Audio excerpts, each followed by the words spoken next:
Good day, everyone, and welcome to Sir TLE Let Review. So, it is our 12th session for our preparation on the upcoming licensure examination for teachers this March 2026. Okay? So, maraming nagtatanong na um, if paano ba mag-enroll sa ating review center or sa ating review. Okay? So, since bago lang tayo dito sa Facebook, I will be giving or I will be having free lessons or sessions, a free review, okay? Since um, we are new in this platform, okay? So don't worry, because I will be making an exclusive group page, GCs and etc. On the September season of the licensure examination for teachers. So meron tayong monthly mock board exam, mga notes, and my exclusive group page only for those nagpapa-enroll sa atin. Okay? Okay, so that's all. And before we start, please do subscribe and like the video. First question: used to wash engine oil, transmission, and other parts of the vehicle. A. Gasoline. B. Thinner. C. Detergent soap. Or letter D. Gasoline. What is your answer?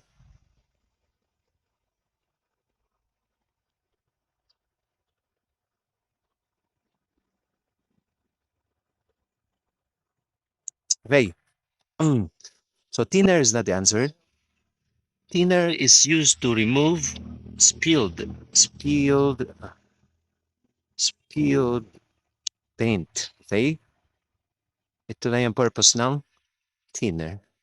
Detergent soap is also not the answer because detergent soap is used for washing our hands. Okay? Gasoline. It is also not the answer. Okay?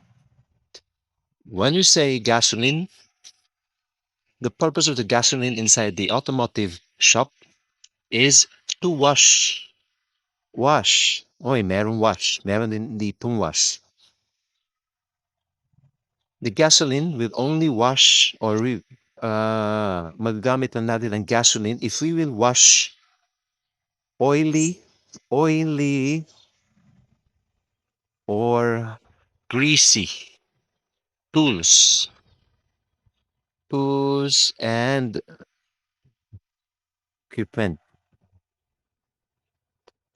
Okay? Gasoline, when we will use the gasoline, if we're going to wash oily or greasy tools, tools and tools and equipment. Okay? So sorry sa aking penmanship. So the answer for this question is letter A. Diesel. Dieselin. Diesel. Oh yes, dieselin is a diesel. Okay?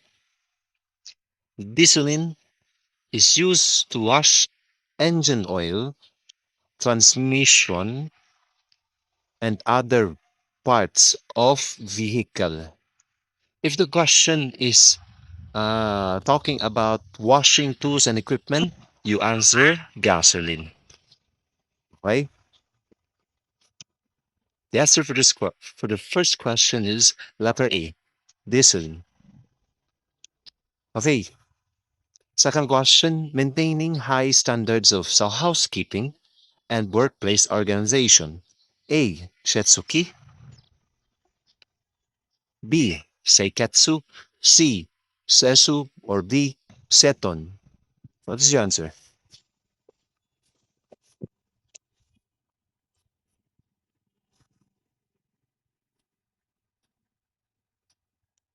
Okay, so this is the 5S. Okay, this is the 5S. You this is very important. Okay, 5S is very important, and you make sure that you memorize the 5S. Okay? Ang 5S ay dapat nasa in order, naka-in order yung arrangement. Okay? Hindi siya dapat nagbabaliktad or ang tawag dun, naka in any order. Okay? So the first is seton. Seton. Second is, oh, sorry. It's not seton. Sorry.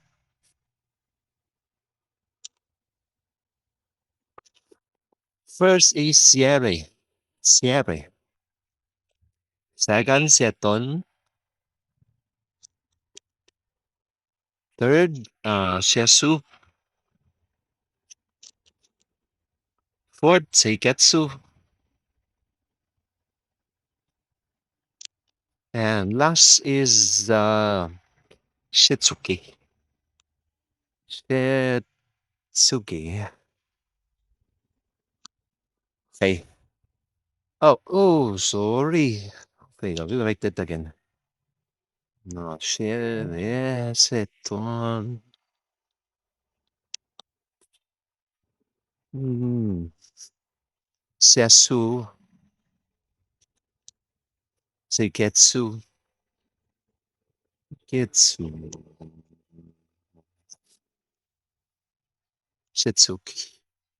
Last is Shitsuki. Okay.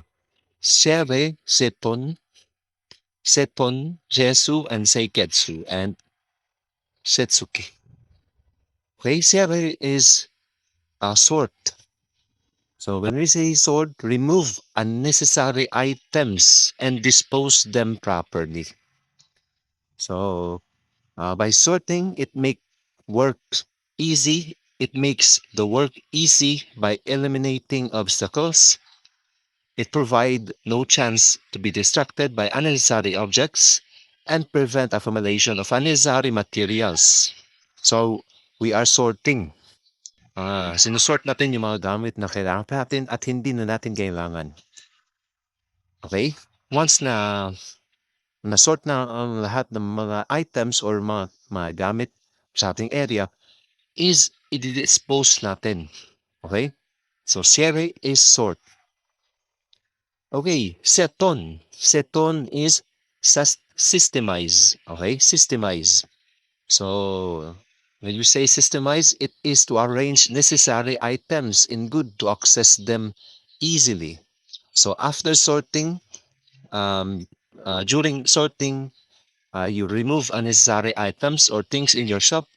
And after removing the things that we don't need anymore, ah, we need after that, we are going to arrange all the items in our shop. So the purpose of that is to prevent loss and waste of time.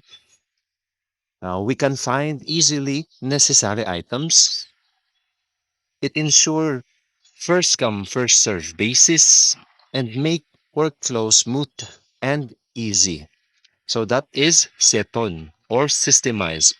When we say systemize, ina-arrange natin ang mga items na nandoon sa ating shop. Okay? Next, Siesu. Siesu is sweep. No? Sweep. Su. Isu mo yung mga alikabok. So, Siesu is clean your workplace completely. So, facilitates monitoring of anything unusual.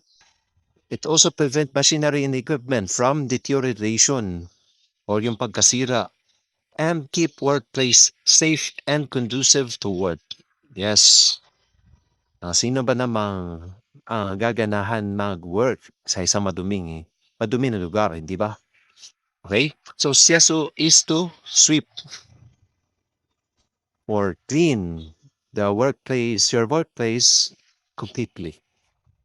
Next, seiketsu, standardize. So, when you say standardize, you need to maintain high standards of housekeeping and workplace organization at all times. Okay, so maintain cleanliness and orderliness and prevent mismanagement of operation. Okay, so meaning that you need to have a high standards of housekeeping. So after sweeping, nandito na si seiketsu or si standardize. Okay?